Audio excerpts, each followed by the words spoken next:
Hello friends, எப்படி இருக்கீங்க?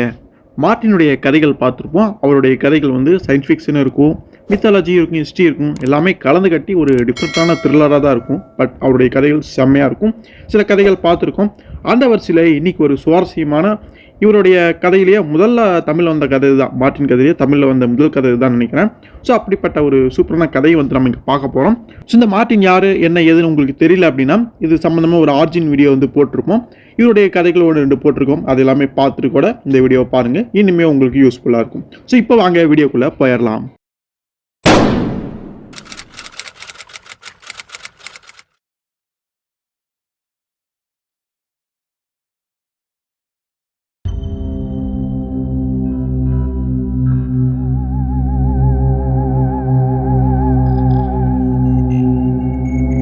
So அது நியூயார்க் நகரம். அங்கே இருக்கக்கூடிய ஒரு பில்டிங்கில் அங்கே ஒரு ஆஃபீஸை காட்டுறாங்க.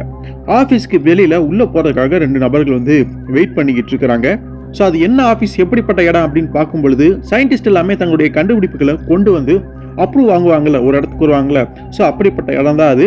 அங்கே இருக்கக்கூடிய அதிகாரிகள் தான் வந்து அந்த கண்டுபிடிப்பு ஓகே அப்படின்னா அதை அப்ரூவ் பண்ணிட்டு இந்த உலகத்துக்கு வந்து அதை வெளிப்படுத்துவாங்க, கொண்டு வருவாங்க. ஸோ அப்படிப்பட்ட இடத்த தான் நமக்கு காட்டுறாங்க. உள்ள வந்து பார்த்தீங்கன்னா ஒரு நபரத்தினுடைய ப்ராஜெக்டை காமிச்சிட்டு இருக்காரு. அதை அப்ரூவுமே பண்ணிடுறாங்க. அந்த நபர் வெளியில் வரும்பொழுது நமக்கு ஒரு பெரிய ஒரு ஷாக்குங்க. ஒரு ரோபோட் வந்து இன்னொரு மனுஷன் மாதிரி இருக்கக்கூடிய ஒரு ரோபோட்டை வெளியே கூட்டிகிட்டு வருது. ஸோ அந்த ரோபோட்டையே கண்டுபிடிச்சது இந்த ரோபோட்டு போல் இருக்குது. ஸோ அதை வந்து போய் காட்டும் பொழுது அங்கே இருக்கக்கூடிய அந்த ஒரு ஆஃபீஸர் வந்து அப்ரூவ் பண்ணிடுறாரு போல இருக்குது. என்னுடைய ப்ராஜெக்ட் வந்து சக்ஸஸ் ஆயிடுச்சு அப்படின்னு வெளியே வெயிட் பண்ணிட்டு இருந்த ஒரு நபர் கண்ணாடி போட்டிருக்காரு. அவருடைய பேர் வந்து ஹென்றி. அந்த நபர்கிட்ட சொல்லிட்டு அவர் பாட்டுக்கு போகிறாரு. ஸோ அடுத்து இந்த ஹென்றி தான் உள்ளே போய் தன்னுடைய கண்டுபிடிப்பை வந்து காட்டுறாரு. அவருமே அதை பார்க்குறாரு. ஏடா அப்படின்னு பார்க்கும் பொழுது அது ஒரு டிவி. அதை பார்த்தா அங்கிருந்த ஆஃபீஸருக்கு ஒரே ஆச்சரியமாக போச்சு. ஒரு வித்தியாசமாக எதையாவது கண்டுபிடிச்சு கொண்டு வர்றாருன்னு பார்த்தா சாதாரண டிவியை காட்டுறாரு அப்படின்னு. ஆனால் இது வழக்கமான டிவி கிடையாது. இது ஒரு ஸ்பெஷலான டிவி. பார்க்கணுமா எல்லா டிவி மாதிரி சாதாரணமாக தான் தெரியும்.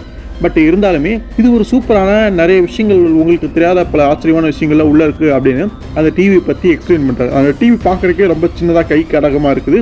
டேப்லெட் வந்து இருக்கும்ல, அது மாதிரி தான் இருக்குது. அந்த டிவி ஆன் பண்ணியுமே காட்டுறா, அப்படியே மற்ற சேனலில் வர மாதிரி அதுலேயுமே நிகழ்ச்சிகள் எல்லாமே ஓடுது. பட் இதில் என்ன புதுசாக இருக்க போகுது, நீங்கள் கண்டுபிடிச்சது நல்லா தான் இருக்குது, ஆனால் ரொம்ப பின்தங்கிட்டீங்க. உங்களை விட அட்வான்ஸாக நிறைய பேர்லாம் என்னென்னமோ கண்டுபிடிச்சிட்டு வராங்க. பட் இதை வந்து என்னால் அப்ரூவ் பண்ண முடியாது, ஏற்றுக்க முடியாது அப்படின்னு சொல்லும் பொழுது ப்ளூ பிரிண்ட் மாதிரி அந்த டிவி எப்படி ரெடி பண்ணியிருப்பாரு அப்படிங்கிற அந்த விஷயம் இருக்கும் பார்த்தீங்களா, எல்லாமே அந்த பேப்பர் எடுத்து காட்டுறாரு. அதை பார்த்தோன்னே ஏதோ அதிர்ச்சி அடைஞ்சிடறாரு. அதில் அப்படி என்ன இருக்குன்னு தெரியல. பார்த்துட்டு அந்த மனுஷன் கடுப்பாகி, இங்கே பாருங்க உங்களுடைய கண்டுபிடிப்பு ரொம்பவே கத்துக்குட்டித்தனமாக இருக்குது, இதெல்லாம் ஏற்றுக்க முடியாது, போயிட்டு வாங்க அப்படிங்கிற மாதிரி விரட்டாத குறையாக அந்த மனுஷனை அங்கே அவன் அனுப்பிச்சிடுறான். அவரே மனுஷன் வந்து போய் அங்கேருந்து போயிடுறாரு. ஸோ அடுத்தது நம்ம மார்ட்டின் வீட்டில் காட்டுறாங்க. அங்கே ஜோன்ஸ் அப்படிங்கிற ஒரு நபர் வந்து நம்ம மார்ட்டின் கிட்ட முறையிட்டுக்கிட்டு இருக்காரு. அவர் தான் டிடெக்டிவ் வேலை, போலீஸ்க்கு ஹெல்ப் பண்ணுற வேலை எல்லாமே நம்ம மார்ட்டின் பார்ப்பாரு. ஆய்வாளராக இருந்தாலும் அந்த வேலையெல்லாம் பார்ப்பாரு.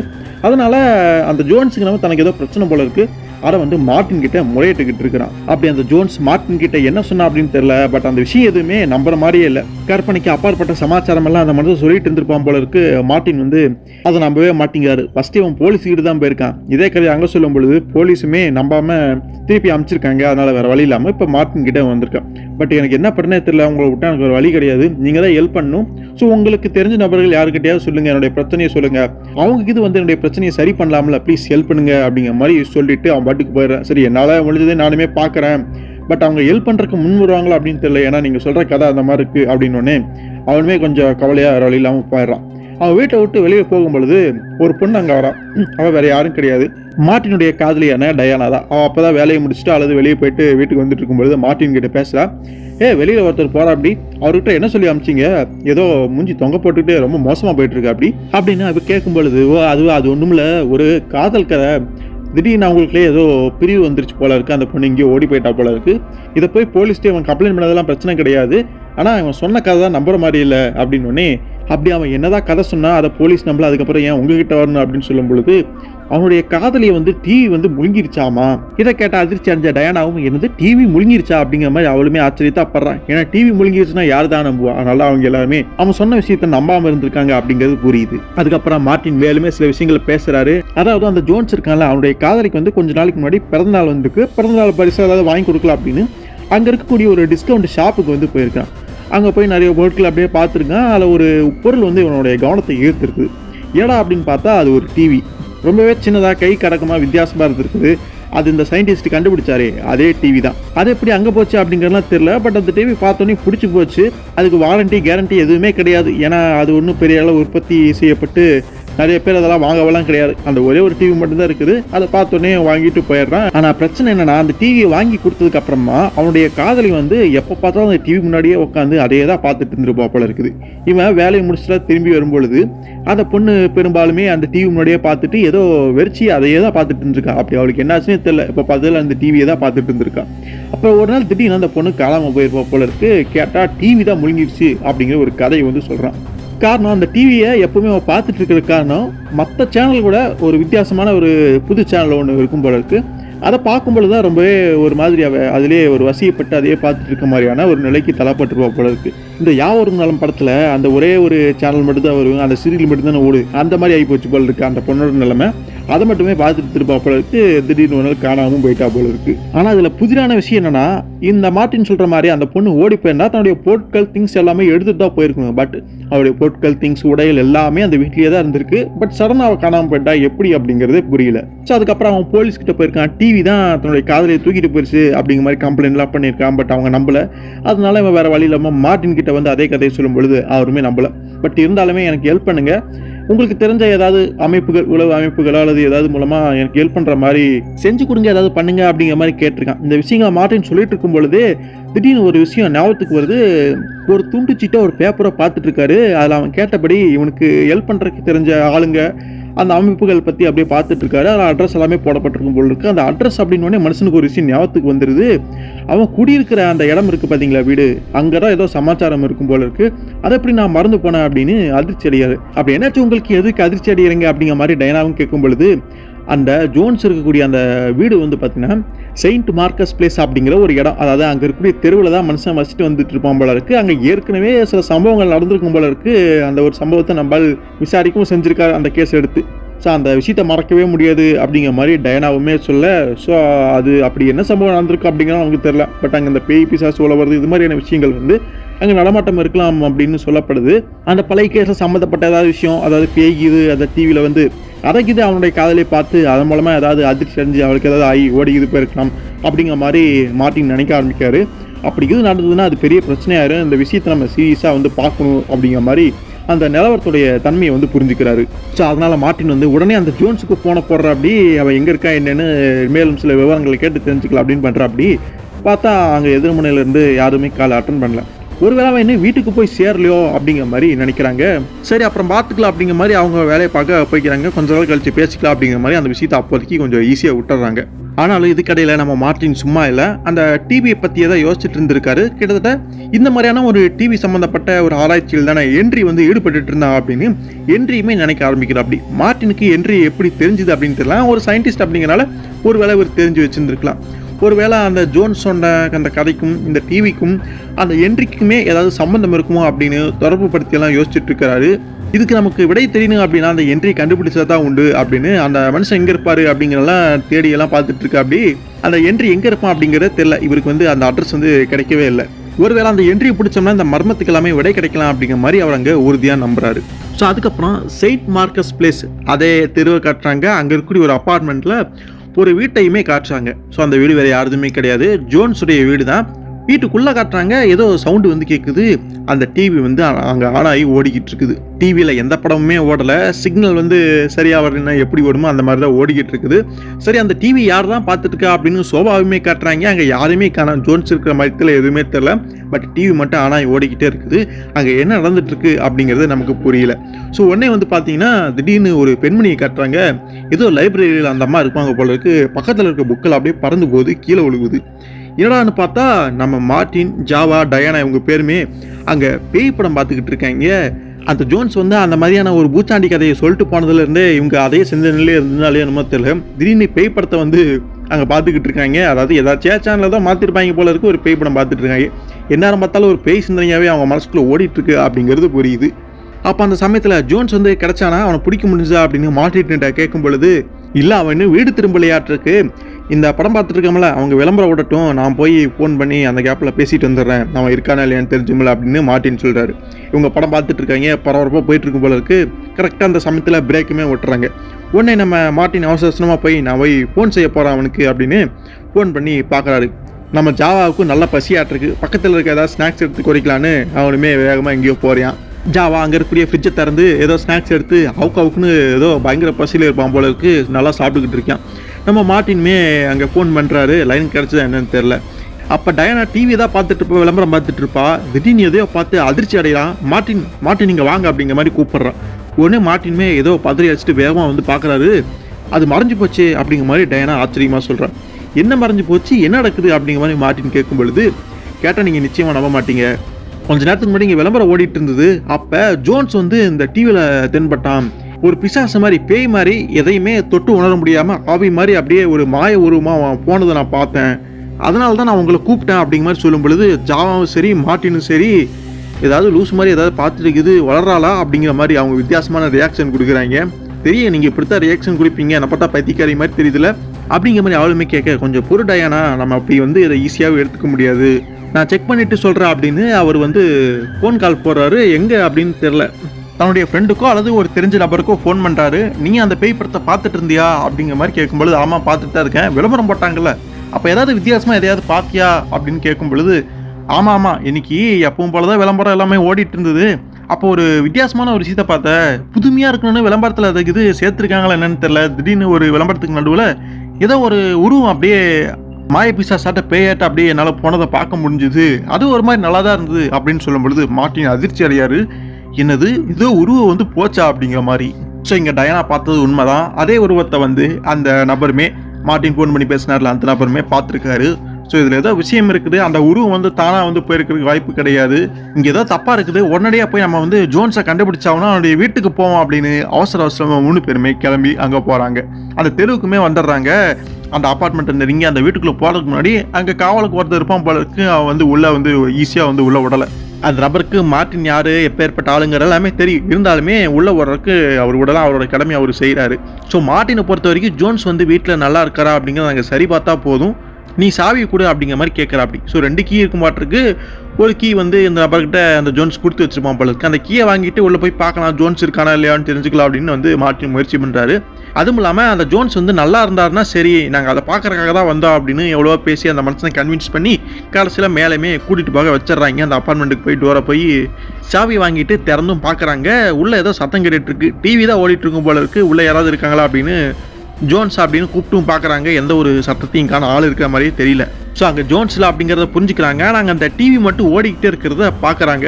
ஸோ அந்த டிவி வந்து சிக்னல் கிடைக்காம எப்படி வந்து புள்ளியாக ஒரு மாதிரி தெரியும். ஸோ அந்த மாதிரி தான் அங்கே தெரியுது. திடீர்னு பார்த்தா அந்த டிவியில் வந்து பார்த்தீங்கன்னா ஒரு உருவம், ஒரு பேய் உருவம் மாதிரி அப்படியே தோன்றி ஒரு செகண்ட் மறையுது. இதை பார்த்த ஜாவா வந்து அதிர்ச்சி அடைஞ்சிடறான். 3 பேருமே அதை பார்த்துருக்காங்க.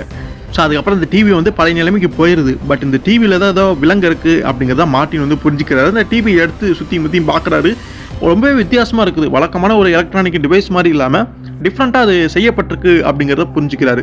கம்பெனியோட பேர் எதுவுமே கிடையாது, மின்சார இணைப்புகளோ ஒரு வயரு கரண்ட்டு இருக்கிற மாதிரியே தெரியல. ஸோ அதுக்கப்புறம் இதுக்கு மேலே இங்கே இருந்து எந்த பிரயோஜனம் இல்லை அப்படின்னு கிளம்பிடுறாங்க. வெளியில் அந்த வீட்டுக்கு ஓனர் வந்து இருப்பான்ல, அவன் வந்து கேட்குறான் என்னாச்சு அப்படின்னு.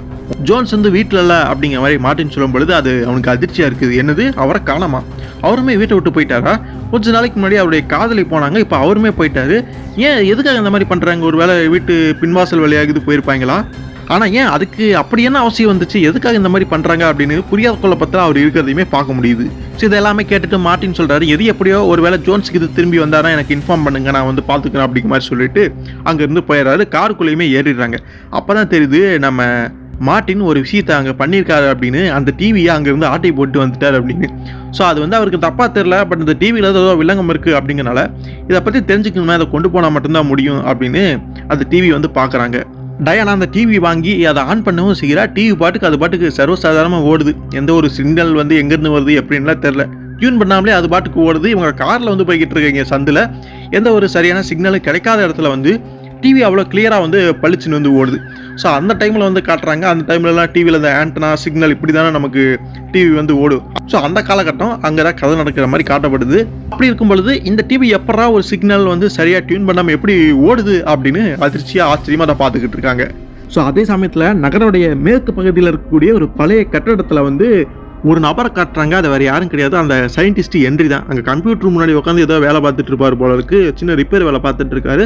அது முடிச்ச உடனே அந்த கம்ப்யூட்டர் ஆன் பண்ணி ஏதோ வந்து பண்ணுறாரு. ஏடா அப்படின்னு பார்க்கும்பொழுது வீடியோ கேம் விளாண்டுருக்கா. அப்படி அதில் இந்த ஹென்றி தன்னை வந்து ஒரு ஹீரோ மாதிரி ப்ரொஜெக்ட் பண்ணி சில நபர்களை வந்து இவன் சுட்டு வீழ்த்துற மாதிரி அங்கே டிசைன் பண்ணியிருப்பான் போல இருக்குது. ஸோ அந்த நபர்கள் வந்து எப்படி வந்து டிசைன் பண்ணியிருக்கான் அப்படின்னா, இவனை வந்து ஒரு ஆஃபீஸர் ரிஜெக்ட் பண்ணாரு, இவனோட கண்டுபிடிப்பை ஏற்றுக்க முடியாது அப்படின்னு.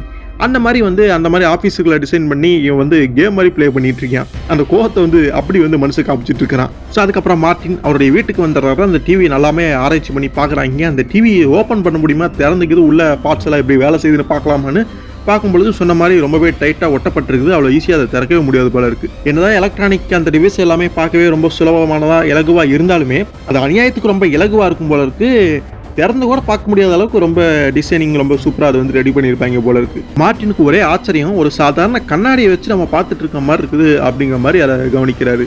அது மட்டும் இல்லாமல் ஆண்டனா கூட கிடையாது, ஆனால் எடுக்கக்கூடிய எல்லா சேனலுமே அந்த டிவிலையுமே எடுக்குது. அதுதான் எப்படின்னு தெரியாமல் அப்படியே வியந்த மனுஷன் பார்த்துட்டு இருக்கா. அப்படி ஸோ அப்படியே வந்து பார்த்தீங்கன்னா ஒவ்வொரு சேனலாக மாற்றிட்டு இருக்கும் பொழுது வித்தியாசமான புதுவிதமான ஒரு சேனல் வந்து அங்கே ஓப்பன் ஆகுது. இந்த சேனலில் தான் அந்த ஜோன்ஸுடைய காதலை வந்து பார்த்துட்டே இருந்தா அப்படின்னு ஜோன் சொன்னா, இதுதான் அந்த சேனல் போல இருக்கு. பட் அந்த சேனலில் எதுவுமே வர மாட்டேங்குது, புள்ளியாக அந்த மாதிரி தான் தெரியுதுன்னு அந்த சேனலுமே காட்டுறாங்க. அதை அப்படியே பார்த்துட்டு இருக்காங்க. திடீர்னு இதுக்கு முன்னாடி நடந்த மாதிரியே அந்த சேனலில் ஒரு உருவம் அப்படி திடீர்னு தோன்றுது. அது தோன்றதுக்கு அப்புறமா அங்கே ஜோன்ஸை காட்டுறாங்க, உதவி அப்படிங்கிற மாதிரி அவங்க கூப்பிட்ற அந்த ஒரு விஷயத்தையுமே பார்க்க முடியுது. சடன் அந்த காட்சி அங்கே முடிஞ்சிருது. அந்த டிவி அந்த சேனல் வந்து பழையபடி சிக்னல் வராத மாதிரி அப்படியே போயிடுது. திடீர்னு வந்து பார்த்தீங்கன்னா கண்ணை கூசுற அளவுக்கு பெரிய ஒரு ஃப்ளாஷ் வந்து அந்த டிவியில் ஏற்பட்டு அப்படியே ஆஃப் ஆயிரும் போல இருக்கு. இதை பார்த்தோன்னே அங்கே இருக்கவங்க எல்லாருமே அதிர்ச்சி அடைஞ்சிடறாங்க, பயந்து போயிடுறாங்க. ஒரு செகண்ட் அவங்களுக்கு பைத்தியம் பிடிச்ச மாதிரி ஆயிடுது. ஜாவாவில் ரொம்ப அஃபெக்ட் ஆயிடுறான். கோவத்தில் வந்து அந்த டிவி எடுத்து ஓங்கி கீழே தூக்கி போட்டுறான்.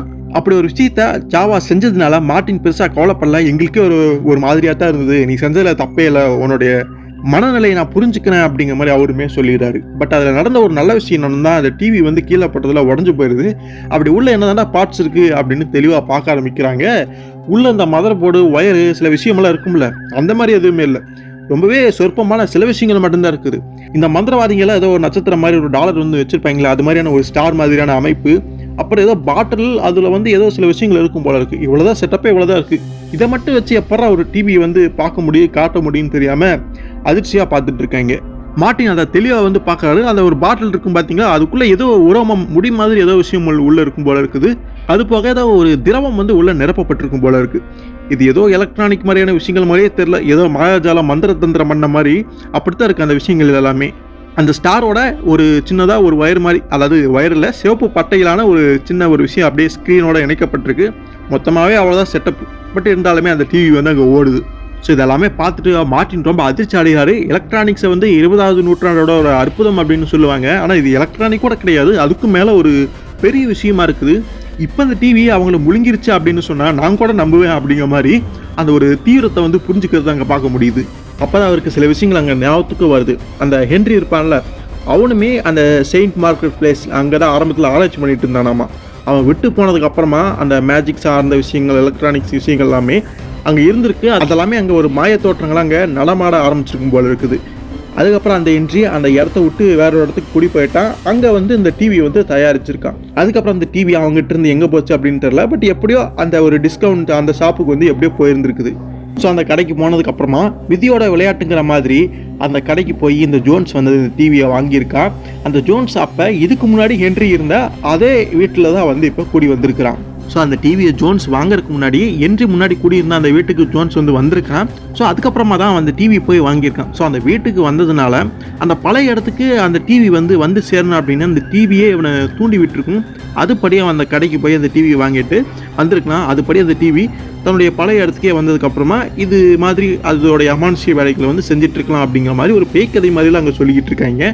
ஸோ அதுபடி பார்க்கும்பொழுது உண்மையிலுமே ஜோன்ஸையும் சரி அவனுடைய காதலி அவளையுமே உண்மையிலுமே இந்த டிவி முழுங்கி இருக்குது அப்படின்னா அவங்களுக்கு நம்ம எப்படி உதவி பண்ண போனோம் அப்படிங்கிற மாதிரி டயனா கேட்கும்பொழுது அதுக்கு எனக்கே என்னமோ பதில் தெரில அப்படின்னு மார்ட்டின் சொல்கிறத பார்க்க முடியுது. ஸோ இந்த டிவியை தயாரித்து அந்த ஹென்ரியை தேடி கண்டுபிடிச்சா மட்டும்தான் இதுக்கு எல்லாமே விளக்கத்தை வந்து நம்மளாலுமே தெரிஞ்சுக்க முடியும், இதுக்கான தீர்வை கண்டுபிடிக்க முடியும் அப்படின்னு அவர் அங்கே சொல்கிறாரு. ஸோ ஃபஸ்ட் இந்த டிவியை வந்து வாங்கின அந்த டிஸ்கவுண்ட் ஷாப்பு அங்கே போய் விசாரித்தோம்னா ஹென்ரியை பற்றின தகவல் ஏதாவது கிடைக்கலாம் அப்படின்னு நம்புறாரு. ஏன்னா அந்த டிவி வந்து அந்த கடையில் கொடுத்தது யாருன்னு தெரிஞ்சது தானே நம்ம அடுத்து ஏதாவது பண்ண முடியும் அப்படின்னு அந்த கடைக்குமே போகிறாங்க. ஸோ திரும்ப என்ட்ரி காட்டுறாங்க. அவன் இன்னும் சின்ன பிள்ளையாட்ட அந்த கம்ப்யூட்டர் முன்னாடி உட்காந்துட்டு அந்த வீடியோ கேமை தான் விளையாண்டுக்கிட்டு இருக்கிறான். ஸோ அதுக்கப்புறம் அந்த கடைக்குமே போயிடுறாங்க. அந்த கடைக்காரங்கிட்ட இந்த டிவி எப்படி உங்ககிட்ட வந்தது அப்படின்னு கேட்கும் பொழுது அந்த கடைக்காரன் அது உண்மையை சொல்ல மறுக்கிறான். அவனை பொறுத்த வரைக்கும் அதெல்லாம் வந்து வெளியில் சொல்லக்கூடாத விஷயங்கள் போல இருக்குது. இந்த மாதிரி பொருட்கள் எங்கேருந்து வந்து எப்படி வந்தால் உங்களுக்கு என்ன, இதெல்லாம் உங்களுக்கு தேவையில்லாத விஷயம் அப்படிங்கிற மாதிரி சொல்லும் பொழுது அதெல்லாம் முடியாது, எங்களுக்கு உண்மை தெரிஞ்சுதான் ஆகணும், இல்லைன்னா பார்த்துக்க அப்படின்னு மார்ட்டின் மிரட்டுறாரு. தன்னுடைய நண்பன் ஜாபாவை கூப்பிட்டு வந்து அந்த கடைக்காரனை மிரட்டும் பொழுது அவன் பயந்து போயிடுறான். இதுக்கு மேலே உண்மையை சொல்லாமல் இருக்க முடியாதுன்னு அதுக்கப்புறம் உண்மையுமே சொல்கிறான். ஸோ 46வது தெருவில் ஒரு ஏலக்கடையில் பயன்படுத்தப்பட்ட சாமான்கள் நிறையா வாங்கினேன். அதில் ஒன்று தான் இந்த டிவி, $5 நான் எனக்கு கிடச்சது, நான் வாங்கினேன் அப்படிங்கிற மாதிரி சொல்கிறான். ஸோ அந்த தகவலை வச்சுட்டு அவங்க ஒரு மாதிரி விசாரிக்க ஆரம்பிக்கிறாங்க. கடைசியில் அவங்க எதிர்பார்த்த அந்த ஒரு விஷயம், அந்த பலனுமே கிடச்சிருச்சு. ஸோ அந்த என்ட்ரி எங்கே இருப்பான் அப்படிங்கிற அந்த விஷயத்தையுமே தெரிஞ்சுக்கிட்டாங்க. அந்த ஏரியாவுக்குமே போயிடுறாங்க. அவனுடைய வீட்டை பற்றி விசாரிக்கிறாங்க. அங்கே இருக்கக்கூடிய ஒரு காய்கறி கடையில் அந்த கடைக்காரரை கேட்கும் பொழுது அவர் சொல்கிறாரு, ஓ என்ட்ரியா, அவர் எனக்கு தெரியுமே, புதுசாக ஏதோ தயாரிச்சிட்டு இருப்பாரு, காய்கறி வாங்க என்கிட்ட தான் வருவார், ஏன் அவர் ஏதாவது சிக்கலை மாட்டிக்கிட்டாரா, அவருக்கு ரொம்பவே ஒரு இறக்க சுபாவம், மனுஷன் எறும்பு கூட தீங்கு நினைக்க மாட்டார் அப்படின்லாம் சொல்லும்பொழுது, சேச்சா அப்படியெல்லாம் ஒன்றும் கிடையாது, ஒரு வியாபார விஷயமா அவரை பார்த்து பேசுறதுக்கு வந்திருக்கோம், அவர் வீடு எங்கே இருக்குது அப்படின்னு சொல்கிறீங்களா அப்படின்னு கேட்கும் பொழுது, ஒரு 7-8 பிளாக் தள்ளி ஒரு அப்பார்ட்மெண்ட்டில் வச்சுட்டு இருக்காரு, ஒரு லேபை அவரே வந்து உருவாக்கி எலக்ட்ரானிக் சாமான்களை மழை போல் அப்படியே கூச்சி வச்சிருக்கு அப்படி மனுஷன், இருங்க அவருடைய அட்ரஸை எழுதி தரேன் அப்படின்னு ஒரு பேப்பரில் எழுதி தந்ததுக்கப்புறமா அதை படி வந்து பார்த்தீங்கன்னா அந்த இடத்தையுமே நெருங்கிடுறாங்க. ஸோ அந்த அப்பார்ட்மெண்ட்டை நெருங்கின சமயத்தில் அங்கே ஒரு ஆம்புலன்ஸ் வந்து பார்த்தீங்கன்னா வேகமாக போய்கிட்டு இருக்குது. என்னடா அது, தீயணைப்பு வண்டிகள் ஆம்புலன்ஸ்லாம் இருக்குது, என்ன நடக்குது அப்படின்னு உழம்பி போய் அங்கே மார்ட்டின் பார்த்துட்டு இருக்கும் பொழுது அந்த என்ட்ரியுடைய வீடு இருக்கும் பார்த்தீங்களா, அந்த வீட்டில் தீ பிடிச்சிருக்கும் போல இருக்குது, அங்கே எரிஞ்சிட்டு இருக்கு. தீயணைப்பு வீரர்கள் எல்லாமே தண்ணி ஊற்றி அதை அணைச்சிக்கிட்டு இருக்கிறாங்க. ஆஹா, நாம் அந்த மனுஷனை தேடி வந்தால் அந்த மனுஷனுக்கு ஏதோ விபரீதம் போல இருக்குது அப்படின்னு பதறி போய் அந்த ஆம்புலன்ஸ் கிட்ட போகிறாங்க. ஸோ அந்த என்ட்ரி அங்கே ஆம்புலன்ஸில் ஏற்றிட்டு இருக்க பார்த்தோன்னே அதிர்ச்சி அடையிறாபி. ஸோ அந்த மனுஷனுக்கு எப்படியோ உயிர் போச்சா என்ன எதுலாம் தெரியல. பட் அங்கே வந்து மார்ட்டின் வந்து என்ன பண்ணுறதுன்னு தெரியாமல் இருக்கிறாரு. அப்போ மார்ட்டின் அங்கே பக்கத்தில் இருந்த நபர்கிட்ட விசாரிக்கும் பொழுது என்னதான் ஆச்சு அப்படின்னு கேட்கும் பொழுது, வாழ்க்கையில் நான் இது மாதிரி உன்னை பார்த்ததே கிடையாது, ஃபஸ்ட்டு அந்த அறையிலேருந்து ஒரு புகை அப்படியே வந்துச்சு, அந்த வீட்டில் வச்சிருந்தவோ நல்ல மனுஷன் தான், ஆனால் கொஞ்சம் வித்தியாசமான ஆள், திடீர்னு பேயை கண்டவர் மாதிரி அப்படியே வெளியில் அலறி அடிச்சுக்கிட்டு ஓடி வந்தார். ஓகே, அடுத்து நான் சொல்ல போகிறத நீங்கள் கேட்டிங்கன்னா நம்ப மாட்டீங்க, பட் நேரில் பார்த்தவங்க இதைத்தான் சொன்னாங்க, அதை தான் நானும் உங்ககிட்ட சொல்கிறேன். திடீர்னு விசித்திரமான ஜந்துக்கள் எங்கே இருந்தால் வந்துச்சு, மனுஷ உருவங்க தான், ஆனால் இந்த கம்ப்யூட்டர் கேமில் வந்து வரக்கூடிய உருவங்கள் எல்லாம் எப்படி இருக்கும் அது மாதிரி இருந்தது, அதெல்லாமே நடை போட்டு அப்படியே வந்துட்டு இருந்தது. அவங்களுடைய தோற்றம் ஆஃபீஸர்ஸ் மாதிரி இருந்தது, அப்படியே ஸ்பேஸ்லேருந்து இறங்கி வந்த மாதிரி வரிசையாக அப்படியே அணிவகுத்து வந்தாங்க. அந்த உருவங்கள் அந்த மனுஷனை வந்து புதிரான கதிர்களால் தாக்கி உண்டியல்னு பண்ணிட்டாங்க. இதுதான் உண்மையுமே நடந்தது, என்னை பார்த்து கேலியால் சிரிக்காதீங்க அப்படின்னு சொல்லும் பொழுது, இல்லை நண்பரே, நாங்கள் வந்து இதை பற்றி கேலியாக சிரிக்கலை, இதில் ஏதோ சில விஷயங்கள் இருக்குது, இது வேடிக்கை நம்ம எடுத்துக்க முடியாது அப்படின்னு. ஸோ நிலைமை ரொம்ப மோசமாயிட்டு இருக்கு அப்படிங்கிறத மார்ட்டின் புரிஞ்சுக்கிட்டாரு. மனுஷன் கேம் தான் விளையாண்டுட்டு இருந்தா, கேமில் இருந்த உருவங்கள்லாம் வெளியில் இது வந்துருச்சா என்னன்னு தெரியல, பட் நடந்த விஷயத்தை தான் அங்கே மக்கள் பார்த்துருக்காங்க, அதை தான் வந்து சொல்லியிருக்காங்க அப்படிங்கிறது புரியுது. இதில் விஷயம் என்னன்னா, அது மூலமாக அங்கே நிறைய நெருப்பு வந்து பிடிச்சிட்டு இருக்குது. தீயணைப்பு வீரர்கள் எவ்வளோ ட்ரை பண்ணியிருந்திருக்காங்க நெருப்பு அணைக்கிறதுக்கு, பட் நெருப்பு அணைச்ச பாட்டு இல்லை. ஸோ சுற்றி இருந்த எல்லா விஷயங்களுமே தீக்கரை ஆக்கினதுக்கு அப்புறம் தான் அந்த நெருப்பு வந்து பார்த்தீங்கன்னா அணைஞ்சிருக்குது. ஸோ அதுக்கப்புறம் மன்ஹாட்டன் ஹாஸ்பிட்டலில் காட்டுறாங்க, அங்கே தான் என்ட்ரியை வந்து சேர்த்துருக்காங்க. அந்த கேஸை வந்து விசாரிக்கிறதுக்காக இன்ஸ்பெக்டருமே அங்கே இருக்கிறாரு. அந்த இன்ஸ்பெக்டர் மார்ட்டினுக்கு நண்பர் கூட. ஸோ நம்ம மார்ட்டின் அங்கே வந்து இன்ஸ்பெக்டரை பார்த்து பேசுறாரு. இன்ஸ்பெக்டருக்கு விஷயமெல்லாம் தெரியும் போல இருக்குது. அவர் தான் கேட்குறாரு, உங்களுடைய நோயாளி எப்படி இருக்கார் மார்ட்டின் அப்படின்னு கேட்கும் பொழுது, விளைக்கிறது கஷ்டம்னு டாக்டர் சொல்கிறாங்க, அவனால் பேசக்கூட முடியாதாமா. அதை சொல்லிட்டு, அது சரி இன்ஸ்பெக்டர், உங்களுக்கு மட்டும் எப்படி இந்த மாதிரியான வித்தியாசமாக கேஸ் எல்லாம் வருது அப்படின்னு கேட்கும் பொழுது அந்த இன்ஸ்பெக்டர் சொல்கிறாரு, அது ரொம்பவே சிம்பிள், உன்னுடைய ஒத்துழைப்பினால தீராத எல்லா கேஸுமே தீர்த்து வைக்கிறவன் அப்படின்னு நான் பேர் வாங்கிட்டேன். எனவே இந்த மாதிரியான கேஸ் எல்லாம் வந்து நைஸாக என்கிட்ட தள்ளிடுறாங்க. அப்படி வரும்போது நானுமே உங்ககிட்ட ஹெல்ப் கேட்க வேண்டியதாக இருக்குது, அப்படித்தான் இந்த கேஸ் எல்லாமே தீர்த்து வைக்கிறேன். ஸோ இதனால தான் இப்படி கேஸ் வருதுங்கிற மாதிரி அந்த விளக்கத்தை அவர் கொடுத்துக்கிட்டு இருக்காரு.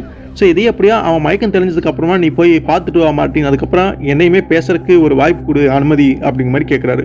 அப்போ கரெக்டாக டாக்டருமே வந்து, இங்கே பாருங்க மார்ட்டின், என்ட்ரிக்கு சுயநர்வு திரும்பிடுச்சு, உங்களோட பேசணுமாமா அப்படின்னு சொல்லும் பொழுது அது மார்ட்டினுக்கு ஆச்சரியமாக இருக்குது. நான் இங்கே இருக்கிறதே அவனுக்கு தெரியாது, அது எப்படி என்னை கரெக்டாக வந்து என்கிட்ட பேசணும் அப்படின்னு அவன் கேட்டான் அப்படின்னு மார்ட்டின் கேட்கும் பொழுது, எனக்கு அதெல்லாம் தெரியாது, ஆனால் நீங்கள் உடனே போகலாம் அப்படின்னா அவனுடைய மூச்சு எப்போ வேணாலுமே அடங்கிடலாம் அப்படின்னு டாக்டர் சொன்னதுக்கு அப்புறம் தான் சரி ஓகேன்னு புரிஞ்சுக்கிறாங்க. அந்த இன்ஸ்பெக்டருமே நானுமே கூட போகலாமா அப்படின்னு கேட்குறாரு. இல்லை ஒருத்தர் மட்டும்தான் போகணும், மார்ட்டினை மட்டும்தான் கூட்டு வர சொல்லியிருக்கான், ஸோ மார்ட்டின் நீங்கள் மட்டும் வாங்க அப்படின்னு மார்ட்டினை மட்டும் டாக்டர் கூட்டிகிட்டு போகிறாரு. உள்ளே போகிறதுக்கு முன்னாடி டாக்டர் எல்லாமே தெளிவாக சொல்லி எச்சரிக்கிறாரு. ஸோ அவங்ககிட்ட மென்மையாக நடந்துக்குங்க, 60% எரிஞ்சு போயிருக்கிறான், ஸோ ரொம்பவே அவங்ககிட்ட பார்த்து கவனமாக தான் பேசணும் அப்படின்னு சொன்னோன்னே நம்ம மார்ட்டினுமே மெதுவாக உள்ள நுழையிறாரு. ஸோ ஃபுல்லாகவே உடம்புல எரிஞ்சு போயிருக்கும் போலருக்கு அவனுக்கு கட்டெல்லாமே போட்டுருக்குறாங்க, அந்தளவுக்கு மோசமாக இருக்குது. ஸோ பக்கத்தில் வாங்க மாட்டின், நான் உங்ககிட்ட பேசணும் அப்படின்னு அந்த என்ட்ரி சொல்லும் பொழுது, நான் வெளியில் இருக்கிறது உனக்கு எப்படி தெரியும் அப்படின்னு இவர் கேட்கும் பொழுது, சாவோடைய விளிம்பில் இருக்க எனக்கு எல்லாமே தெரியும் அப்படிங்கிற மாதிரி சொல்லிட்டு சில விஷயங்களை சொல்கிறான். நான் உங்களுடைய ஒரு பெரிய ஃபேன் அப்படின்னே சொல்லலாம். 2 வருஷத்துக்கு முன்னாடி செயின்ட் மார்க்ஸ் பிளேஸில் நடந்த அசம்பாவிதங்களுக்கு ரொம்பவே வருந்துறேன். நீங்கள் அந்த கேஸில் இன்வால்வ் ஆனது தெரிஞ்சப்போ நான் வந்து உங்களை சந்திக்க நினச்சேன். ஆனால் எனக்கு தைரியம் வரல. அந்த விஷயத்தை நான் திட்டமிட்டு செய்யலை அப்படிங்கிறப்ப பல பிரச்சனைகளுக்கு நானே காரணமாக அமைஞ்சிட்டேன். அதனால் உங்களை சந்திக்கிறதுக்கே எனக்கு தயக்கமாக இருந்தது. ஆனால் துரதிர்ஷ்டவசமாக பிரச்சனைகள் இன்னும் முடியலையே அப்படின்னு நம்ம மார்ட்டின் சொல்கிறாரு. உங்களுடைய கண்டுபிடிப்பு அந்த டிவி செட் வந்து 2 பேரை முழுங்கிருச்சு, இந்த உண்மை உங்களுக்கு தெரியுமா அப்படின்னு கேட்கும் பொழுது, எனது டிவி அப்படிங்கிற மாதிரி அவருமே ஆச்சரியமாக கேட்குறாரு அந்த என்ட்ரி. நான் அந்த டிவியை தூக்கி போட்டுனே திரும்ப எப்படி அந்த டிவியால் பிரச்சனை வந்தது அப்படி மாதிரி கேட்கும் பொழுது கூடுதலாக சில விஷயங்கள் என்ட்ரி சொல்கிறான். அந்த டிவி அமைப்பில் ஒரு குறை இருக்குதாமா, மண்டல வாயில் அப்படின்னு ஒரு விஷயத்த சொல்கிறாரு. ஏதோ பிரபஞ்ச வாயில மாதிரி குறிப்பிடுறாரு. அந்த பிரபஞ்ச வாயிலுடைய அடைக்கு வந்து சரிவர வேலை செய்யலையாமா. அப்போ மார்ட்டின் இருந்துக்கிட்டு அந்த டிவி வந்து யாரோ கண்டெடுத்து விற்றுருக்குறாங்க, ஏதோ மண்டல வாயில் பிரபஞ்ச வாயில்னு ஏதோ சொன்னீங்களே அப்படின்னு என்ன அப்படின்னு சொல்ல முடியுது. இங்கே பாருங்கள், நல்லா கேட்டுக்குங்க மார்ட்டின், திரும்பி சொல்கிறதுக்கு எனக்கு வாய்ப்பு இருக்குமா அப்படின்னு தெரியல. நடத்த எல்லாத்தையுமே உங்கள்கிட்ட ஒப்பிச்சிட்றேன். பிரச்சனைக்கு முடிவு காட இது உங்களுக்கு உதவும் நான் நினைக்கிறேன். 2 விஷயங்களில் தீவிர ஈடுபாடு உண்டு எனக்கு. ஒன்று எலக்ட்ரானிக்ஸ், இன்னொன்று மேஜிக். 2மே இணைச்சு நான் ஒரு தீர்மானத்துக்கு வந்தேன். அந்நாளைய மாந்திரிகவாதிகளுடைய மந்திர தந்திர விஷயங்கள் இருக்குல்ல, அதோட அடிப்படையில் இந்நாளைய எலக்ட்ரானிக்ஸை செயல்படுத்துறதா எனக்கு ஒரு எண்ணம் இருந்துச்சு. எதிர்கால பலன்களை சொல்லக்கூடிய இந்த ஜோசியர்கள் பயன்படுத்தி வந்த அந்த கண்ணாடி குண்டு உருண்டையாக இருக்குமே, அது ஒரு வகையில் டிவி மாதிரி தானே, அதுலேயுமே காட்சியெல்லாம் தெரியுமே. நீங்கள் இந்த லார்ட் ஆஃப் தி ரிங்ஸ் படத்துலலாம் பார்த்துருப்பீங்க, ஒரு மந்திர உருண்டையாட்டெல்லாம் காட்டுவாங்களோ, அது மாதிரி தான் சொல்கிறேன். அதுக்குள்ளே வயர்களோ எந்த ஒரு விஷயங்களுமே இருக்காது, பட் அதில் வந்து டிவி மாதிரி படம் தெரியும். அதே மாதிரி மாயக்கண்ணாடி பற்றியுமே நீங்கள் கேள்விப்பட்டிருப்பீங்க. அது நம்ம கேட்கக்கூடிய கேள்விகளுக்கு எல்லாமே பதில் சொல்லும். இதேமே நீங்கள் படங்கள்லையோ கதைகளில் வந்து கேட்டிருப்பீங்க மாயக்கண்ணாடி சம்மந்தப்பட்ட விஷயங்கள். ஸோ பண்டைய கால அந்த மாயக்கண்ணாடி இந்நாளைய கருவி, இன்னைக்கு இருக்கக்கூடிய எந்த ஒரு டிவைஸை வந்து உங்களுக்கு ஞாபகப்படுத்துது சொல்லுங்க பார்க்கலாம் அப்படின்னு என்று கேட்கும் பொழுது கம்ப்யூட்டர் அப்படிங்கிற மாதிரி மார்ட்டின் சொல்கிறாரு. ஸோ அந்த கண்ணாடியிலுமே ஏதாவது கேள்வி கேட்டால் அதுக்கு பதில் சொல்லும். இங்கே கம்ப்யூட்டரில் நம்ம கீபோர்டில் ஏதாவது தட்டினோம்னா அதுக்கான ஆன்சர் வந்து திரையில் வரும். ஸோ அதுக்கப்புறம் இன்னொரு விஷயத்தையுமே உதாரணத்துக்கு சொல்கிறேன். மேஜிக் அடிப்படையில் உருவாக்கப்படக்கூடிய பொம்மையெல்லாம் இருக்குல்ல, புனித வார்த்தைகளை அதோடைய நெற்றியில் எழுதுனா அப்படின்னா அது உயிரோட அப்படியே வரும். மதகுருமார்கள் இந்த மாதிரிலாம் பண்ணுவாங்கள்ல, அதை இயக்கிறதுக்கு ஏதாவது நம்ம சுவிட்சை போடுறோம் இல்லையா, அந்த மாதிரி அவங்க வந்து அதை செயல்படுத்துகிறாங்க அப்படிங்கிற மாதிரி சொல்கிறான். ஸோ அன்றைக்கி மதகுருமார்கள் அந்த மாதிரி ஒரு மனுஷனை வந்து உயிர்ப்பிச்சு கொண்டு போகிறாங்கன்னா, இன்றைக்கி நம்ம வந்து ரோபோட் மாதிரி அதை பண்ணிகிட்ருக்கோம், அவ்வளோதான் வித்தியாசம். ஸோ அதனால் இந்த எலக்ட்ரானிக் இந்த மேஜிக் 2மே சேர்த்து எலக்ட்ரோ மேஜிக் அப்படிங்கிற ஒரு புது வகையான விஞ்ஞானத்தை நான் உருவாக்கணும்னு நினச்சேன். அதை நடைமுறைக்கு கொண்டு வரணும்னு நினச்சேன். அந்நாளையில் பயன்படுத்தப்பட்ட சக்தியை இன்னைக்கு இருக்கக்கூடிய தேவையை பூர்த்தி பண்ண முடியுமா அப்படின்னு ஆராய்ச்சி பார்த்தேன். உதாரணமாக டிவி மாதிரியான அமைப்பு, அந்த மாயக்குண்டு அந்த உருண்டை இருக்கும் பார்த்தீங்களா, அதோடைய செயல்திறனோடு இருந்தால் எப்படி இருக்கும், அல்லது ஒரு மாயக்கண்ணாடி கம்ப்யூட்டர் மாதிரி செயல்திறனோட கைக்கு அடக்கமாக இருந்தால் எப்படி இருக்கும், இப்படிலாம் நான் யோசிச்சு சில விஷயங்களை பண்ணேன். மேஜிக் சம்மந்தப்பட்ட மாந்திரிக சாமான்களை ஒரு குறிப்பிட்ட ஃபார்முலாவில் எலக்ட்ரானிக்ஸோட சேர்த்து டிவைஸை வந்து உருவாக்க முயற்சி பண்ணேன். ஸோ இப்போ மார்ட்டின், இந்த ஆராய்ச்சி எல்லாமே நீங்கள் எப்போ இருந்து தொடங்குனீங்க, எப்போ தொடங்குனீங்க என்ட்ரி அப்படிங்கிற மாதிரி கேட்குறாரு. ஸோ செயின்ட் மார்க்கஸ் பிளேஸ் அந்த இடத்துல இருக்கும் பொழுதே இவர் பண்ண ஆரம்பிச்சார் போல இருக்கு. அதான் இந்த மாதிரி டிவி வந்து ரெடி பண்ணியிருக்காரு. என்னுடைய கண்டுபிடிப்பை உரிமையாக வந்து பதிவு செய்ய முயற்சி பண்ணேன். ஆனால் அதை வந்து பார்த்துட்டு அவங்க நிராகரிச்சுட்டாங்க. ஆனால் அந்த டிவியில் ஸ்பெஷலாக ஒரு சேனலை வந்து உருவாக்க முயற்சி பண்ணேன். ஆனால் அந்த சேனல் படுபயங்கரமான ஒரு உலகுக்கு இணைப்பு பாலமாக செயல்படக்கூடியது அப்படின்னு தெரிஞ்சோடனே அது சரிப்பட்டு வராது அப்படின்னு அந்த டிவி வந்து மூலையில் நான் தூக்கி எறிஞ்சிட்டேன்.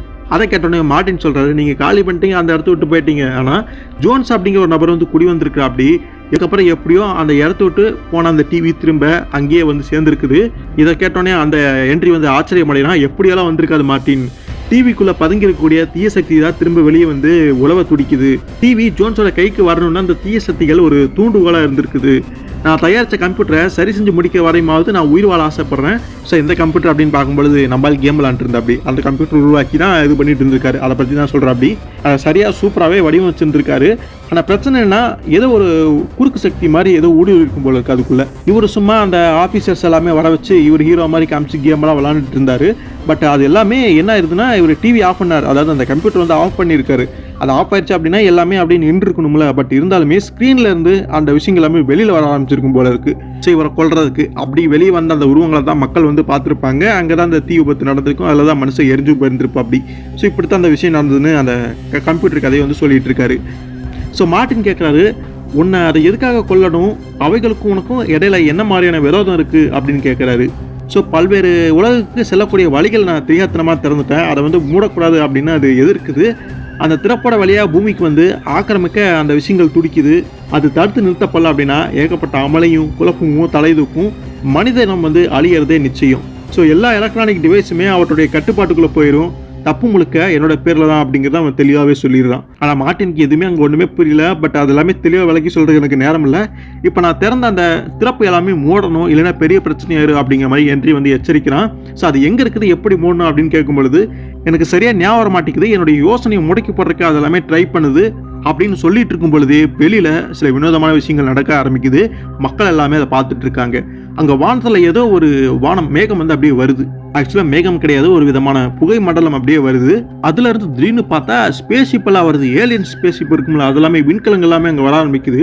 வேற்றுக்கிரக வாசிகள் தான் வந்துட்டாங்களோ அப்படின்னு, பூமி அழிக்க வந்துட்டாங்களோ அப்படின்னு மக்கள் அங்கே நினைக்க ஆரம்பிச்சிட்டாங்க.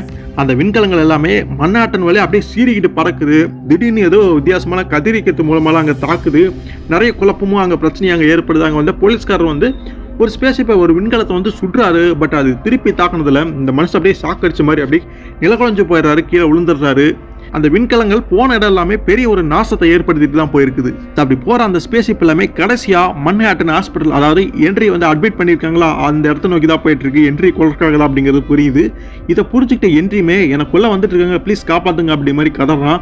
யார் உனக்குள்ள வர்றாங்க, என்ன சொல்ற, சரி சொல்லு யார் அது அப்படிங்கிற மாதிரி இவர் பதட்டமா கேட்டுட்டு இருக்கும் பொழுது திடீர்னு ஒரு ஸ்பேஸ்ஷிப் அந்த ஜன்னல் வழியா வரதை பார்க்க முடியுது. அதுல இருந்து சில வித்தியாசமான உருவங்கள் அப்படியே அந்த ரூமுக்குள்ள வந்துருது. மார்ட்டினுக்கு ஒண்ணுமே புரியல. அது எல்லாமே இந்த நபரை யாரை ஹென்றியை வந்து தாக்கறதுக்கு கையில் விரல்ல இருந்து அப்படியே ஏதோ பிளாஷ் மாதிரிலாம் அப்படியே வருது, கதிரிக்க மாதிரி. நம்ம மார்ட்டின் அதை தடுக்கணும் அப்படின்னு நினைக்கிறாரு. அந்த உருவங்களை தொடுறாரு. பட் அவரால் தொட முடியல, ஊடுருவே முடியல. ஸோ அந்த மாதிரியான ஒரு நிலைக்கு தள்ளப்படும் பொழுது அதை எப்படி எடுத்து சமாளிக்கிறது, ஹென்றி எப்படி காப்பாற்றுன்னு தெரியாமல் அவர் இருக்காரு. அதுக்கப்புறம் அந்த எல்லா உருவங்களுமே ஹென்றியை வந்து தாக்கிடுது. அந்த ஹென்றி என்ன வராரு அப்படின்னா, அந்த வீடியோ கேமில் ஒரு விஷயத்தை தாக்கினா அது அப்படியே அழிஞ்சு போகும்ல, மறைஞ்சு போகும்ல, அந்த மாதிரி ஹென்றி அங்கே அப்படியே காணாமல் போயிடறான், மறைஞ்சிடறான். ஒன்றுமே புரியல. மார்ட்டினுக்கு பெரிய அதிர்ச்சியாக இருக்குது. அடுத்தது அங்கேருந்து ஒரு உருவம் மார்ட்டினை நோக்கி துப்பாக்கியை நீட்ட, மார்ட்டினும் அங்கே சுடப்பட இருக்கிறாரு. ஸோ அவரால் அங்கே எதுவுமே பண்ண முடியாது. அதே சமயத்தில் வெளியில் என்னதான் நடக்குதுன்னு தெரியாமல் அந்த இன்ஸ்பெக்டரும் டயானா இவங்க எல்லாருமே இருப்பாங்க. உள்ளேருந்து எந்த ஒரு பதிலுமே வரல. இவங்களும் கதவை திறக்கிறதுக்கு ரொம்ப ட்ரை பண்ணுறாங்க. பட் கதவு உள்ளேருந்து யாரோ தாழ்பட்ட மாதிரி தெரியல, பட் யாரோ தள்ளிட்டு இருக்காங்க. ஸோ உள்ளே போகிறது கஷ்டமாக இருக்குது அப்படின்னு புரிஞ்சுக்கிட்டோன்னே ஜாவா வந்து தன்னுடைய பலத்தை பயன்படுத்தி ஓங்கி கதவுல மோதும் பொழுது கதவு அங்கே திறந்துக்குது. ஆனால் உள்ளே போன இவங்களுக்கு பெரிய ஒரு ஆச்சரியம், அங்கே யாருமே இல்லை. துப்பாக்கியெல்லாம் வச்சுட்டு ரொம்ப கவனமாக தான் உள்ளே போகிறாங்க. ஏன்னா உள்ளே யாருமே கிடையாது. அங்கே ஹென்றி எப்படி மறைஞ்சா அப்படியோ அதே மாதிரி அங்கே மார்ட்டினும் மறைஞ்சு போயிருக்காரு அப்படிங்கிறது புரியுது.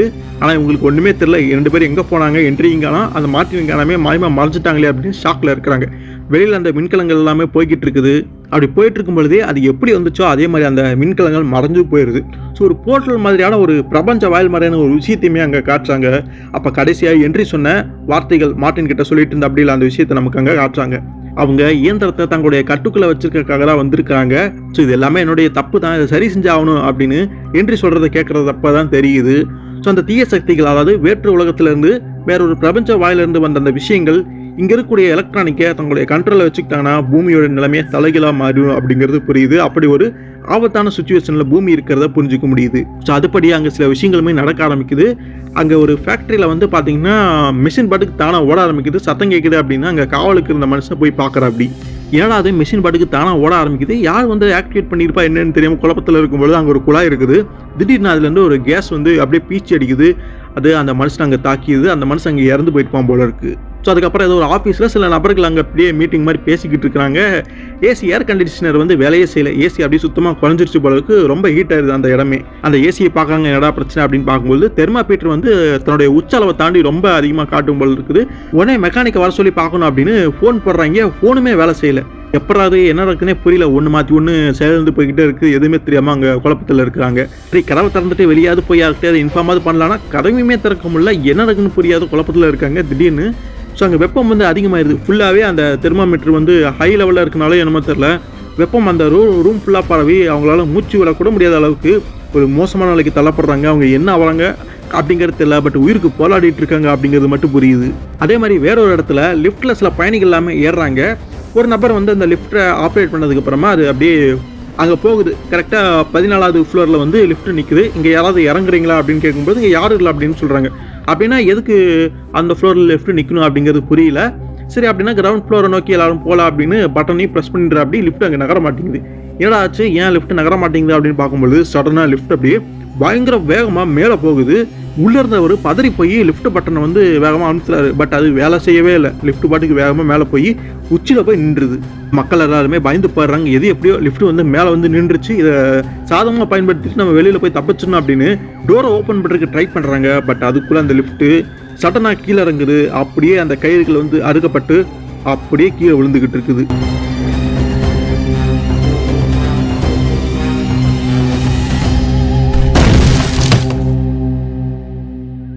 ஸோ ரொம்ப வேகமாக பாஞ்சு கீழே போய் மோதினதில் அந்த லிஃப்ட் அங்கே உடஞ்சி போச்சு. ஸோ அங்கே செய்தியுமே வந்துடுது. ஸோ லிஃப்ட்டுக்குள்ளே மாட்டிட்டு இருந்த 6 பேருமே இறந்து போயிட்டாங்க. இயந்திரங்கள் சம்மந்தப்பட்ட புதிரான பல விபத்துக்கள் இன்னைக்கு ஒட்டுமொத்தமாக வந்துட்டு இருக்குது. ஒரு கட்டிடத்தில் இருந்த குளிர்சாதன அமைப்பு ஏசி வந்து தறிக்கிட்டு போயிடுச்சு.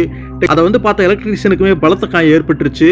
அங்கே வேலை பார்த்துட்டு இருந்த ஊழியர்கள் அவங்களுக்குமே மூச்சு திணறல் எல்லாமே ஏற்பட்டு ஒரு உயிருக்கே போராடக்கூடிய நிலையில் இருக்கிறாங்க. 5வது அவென்யூவில் இருக்கக்கூடிய போக்குவரத்து நெரிசல் இன்னமும் தீர்ந்த பாடல. சென்ட்ரல் பார்க்கில் இருக்கக்கூடிய நகருக்கு வெளியில் போய்கிட்டு இருந்த எல்லா கார்களுமே காரணம் இல்லாமல் ஓஞ்சு போயிடுச்சு. ஸோ இதெல்லாமே பார்க்க வந்த மெக்கானிக்குகளுக்கு பெரிய ஒரு குழப்பம். எந்த ஒரு வாகனத்துலேயும் எந்த ஒரு இயந்திர கோளாறு எதுவுமே கிடையாது. ஆனால் எப்படி இந்த பிரச்சனைலாம் நடந்தது அப்படின்னு புரியாத குழப்பத்தில் இருக்கிறாங்க. ஸோ இதெல்லாமே அந்த வேறு உலகத்திலேருந்து வந்த அந்த ஒரு விஷயங்கள் தான் அந்த எலக்ட்ரானிக்கை வந்து கண்ட்ரோல் எடுத்து இப்படி எல்லாமே பண்ணிட்டு இருக்கு அப்படிங்கிறது புரியுது. அங்கே இன்ஸ்பெக்டர் அப்புறம் டயானா ஜாவா 3 பேர்த்தையுமே காட்டுறாங்க. அவங்க அந்த செய்தி எல்லாமே கேட்டுட்டு இருக்காங்க. ஸோ நேற்று மன்னாட்டனில் நடந்த அந்த ஒட்டுமொத்த பிரமை தோற்ற சம்பவத்துக்கும் இன்னைக்கு நடந்துட்டு இருக்கக்கூடிய இந்த விஷயங்களுக்கு ஏதாவது சம்மந்தம் இருக்கிற மாதிரி தெரியுது அப்படின்னு செய்தியில் வாசிக்கப்பட்டு இருக்குது. முழு தகவல் இன்னும் எங்களுக்கு வந்து சேரல. இருந்தாலும் இது வரைக்கும் கிடைச்ச விவரங்களின்படி துப்பறிவாளர் மார்ட்டின் மன்ஹாட்டன் ஹாஸ்பிட்டலில் நிகழ்ந்த ஒரு விபரீதமான சம்பவத்தில் வந்து நேரடியாக சம்மந்தப்பட்டிருக்காரு அப்படிங்கிறது தெரிய வருது அப்படின்னு அந்த செய்தி வந்து முடிக்கிறாங்க. ஸோ இதை வந்து கேட்டுட்டு இந்த இன்ஸ்பெக்டர் வந்து அங்கே பேசுகிறாரு. கவலைப்படாத, எந்த நெருக்கடியாக இருந்தாலும் தப்பி வெளியே வரக்கூடிய ஒரு சமர்த்தம் தான் நம்ம மார்ட்டின். ஸோ அவன் தப்பிச்சிடும் அப்படின்னு ஆர்டர் சொல்ல அவர் ட்ரை பண்ணிட்டு இருக்காரு. ஸோ இது வரைக்கும் மார்ட்டின் கண்டறிஞ்ச அந்த விஷயம் எல்லாமே மக்களுக்கு தெரியாது. அது எல்லாமே இந்த இன்ஸ்பெக்டர் மறைச்சு தான் வச்சிருப்பாரு போல இருக்கு. சப்போஸ் அதெல்லாம் வெளியில் சொன்னால் மக்கள் மத்தியில் பீதி, இது வந்து தலை தூக்கிடும் அப்படிங்கிறனால மறைச்சு வச்சிருக்கிறாங்க. ஆனால் இங்கே உண்மையிலுமே மார்ட்டின் அந்த என்ட்ரி மறைஞ்சு போயிட்டாங்களே, இதுக்கு என்ன அர்த்தம் தெரியாமல் டயானா ரொம்ப கவலைப்பட்டு இருக்கிறான். ஆனால் அவங்க மறைஞ்சு போல டயானா மர்மமான முறையில் கடத்தப்பட்டிருக்காங்க. அது யார் எப்படி அப்படிங்கிறத நம்ம கண்டுபிடிக்கணும் அப்படின்னு அந்த இன்ஸ்பெக்டர் பேசுறதுமே புரியுது. அதுக்கப்புறம் ஏதோ ஒரு இடத்த காட்டுறாங்க. ஃபுல்லாகவே வெள்ளையாக தான் இருக்குது. நாலா பக்கமும் ஏதாவது சோறோ அல்லது ஏதாவது இருக்கா அப்படிங்கிறது கூட ஒன்றுமே புரியல. ஃபுல்லாகவே வெள்ளையாக தான் இருக்குது. அந்த இடத்துல தான் நம்ம என்ட்ரியும் மார்ட்டின் வந்து இருக்கிறாங்க. மார்ட்டின் அங்கே விழுந்து கிடக்கிறாரு. கொஞ்சம் சுயஉணர்வு போயிருக்கும் போல இருக்குது. அப்போ தான் கொஞ்சம் சுதாரித்து எழுந்திருக்கிறாரு.